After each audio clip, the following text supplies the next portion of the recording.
आज मेरा बेटा अमर पूरे 20 वर्ष का हो गया है और न जाने मरकूदार अपने दोस्तों के साथ कहाँ खेला करते हैं, न टाइम से खाना खाते हैं और न ही कुछ। आखिर हम कहाँ तक कमा कर खिलाएंगे। अब मैं बूढ़ा हो गया हूँ, आज आने दो, आज उनको हम काम से लगाएंगे।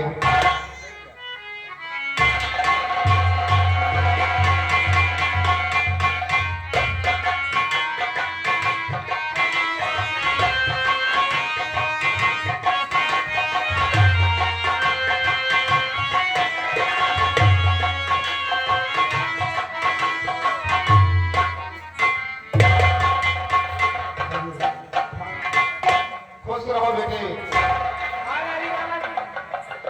खुश रहो बेटवा। बोलो बेटा।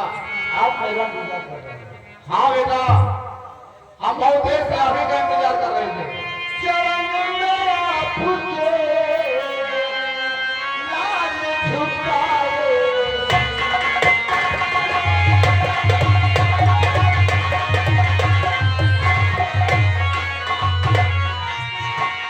विचार चरण में आपके लाल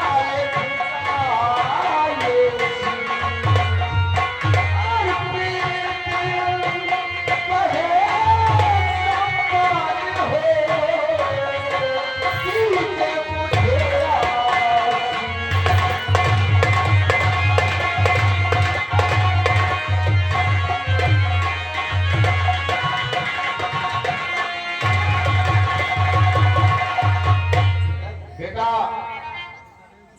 मरियो में को बेटा तुम दिए रहो सदा खुशहाल।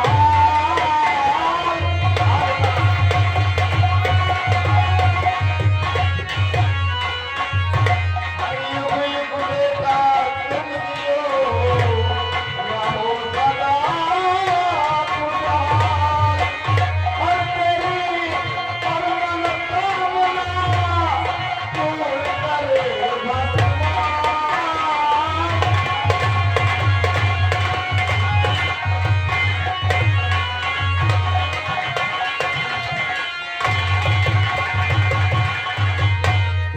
बेटा अगर आपका आशीर्वाद हमारे साथ है ना, भगवान हमारी मनौती क्यों नहीं पूरा? क्यों नहीं बेटा, हर माँ बाप की इच्छा यही होती कि उसकी औलाद हरदम खुश रहे बेटा। लगी बहुत बहुत जोरों से लगी है। ये बताइए खाना बनाया कि नहीं? खाना तो बना रखा, बहुत देर से इंतजार कर रहे हैं बेटा, लेकिन खाना खाने से पहले सुनो एक हमारी बात। क्या बात है? आज के बाद जंगलों में जा जाकर सांपों को पकड़ना और गांव गांव में दिखाना, लेकिन ध्यान रहे किसी सांप को कोई नुकसान न पहुंचने पाए। हम सांपों के रक्षक भी हैं। हम जानते हैं, हम बंगाली जरूर है, सांपों को पकड़ते जरूर है, लेकिन सांपों के हम रक्षक भी करते हैं। हाँ बेटा, पिताजी आप ठीक कहते हैं, आप बहुत मेहनत करते हैं, बूढ़े हो गए फिर भी मेहनत करते हैं, जाते सांपों को पकड़ते गाँव गाँव दिखाते हैं, हम लोगों का पेट पालते हैं। अब चलते चलते थक जाता हूँ बेटा। पिताजी आज के बाद तुम्हें काम करने की कोई जरूरत नहीं है, आपका अमर से ज्यादा हो गया है। आज के बाद सांपों को हम लाएंगे पकड़कर और गाँव गाँव दिखाकर मान के लाएंगे, आपको बिठा के खिलाएंगे। ठीक है बेटा। भैया हमने बंगाली हैं, घूम बुला के भूखा बंगाली भाते भात। तो चिंता मत कर, पिताजी ने खाना बना जाए, चल के खाना बेटा। उसके बाद सांप पकड़ते हैं, लाइए आज के बाद हम सांप पकड़ के लाएंगे। चलो चलने से पहले खाना खा लो। सबसे पहले खाना खाते हैं, उसके बाद हम सांपों को पकड़ लेंगे। ठीक है। चलो चल, सबसे पहले हम खाना खाते हैं, फिर सांपों को पकड़ने चलते हैं। चलो भैया आओ मेरे साथ। आज शाम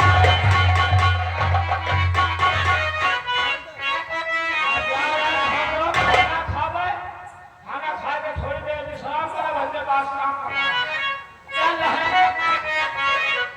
अरे आजा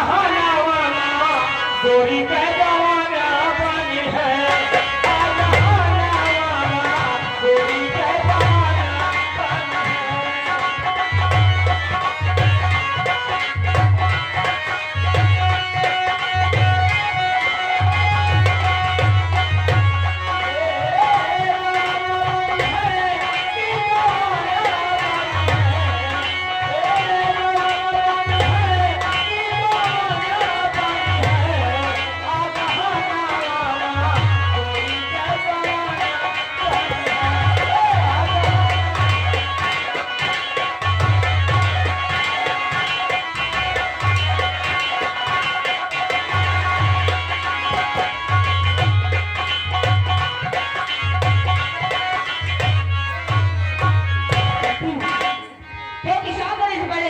मुझे वापस भी जाना है वो प्रेम के जियारा दिल में जरा रे बोला कबीले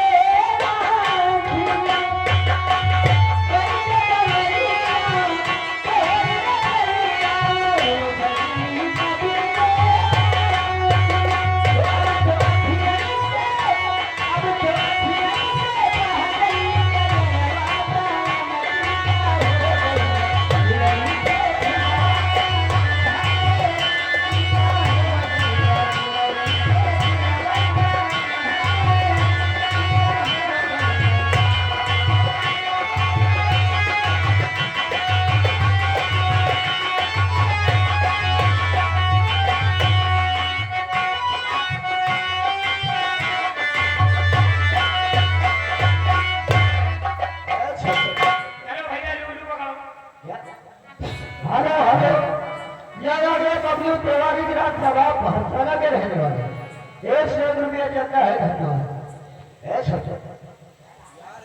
अरे छठवा छठो कितना घना जंगल है, चाहे तो पहाड़ी पानी दिखाती है। ये जंगल में बहुत सारे सांप मिलेंगे। चल हम जंगल चलकर सांप पकड़ते हैं।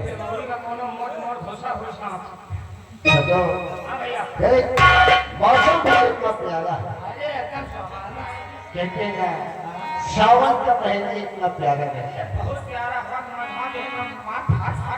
एक बात बोलो, सावन के छोले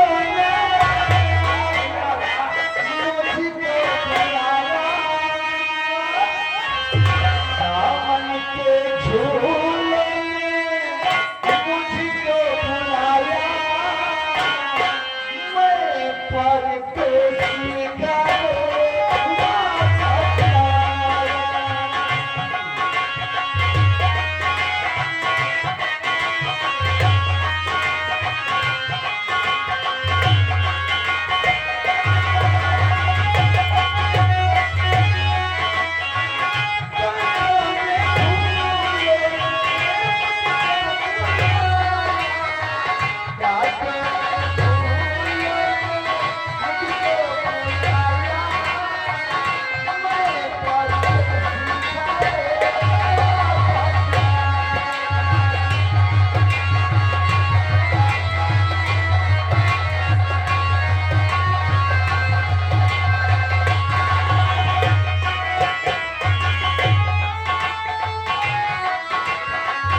अकेले हैं।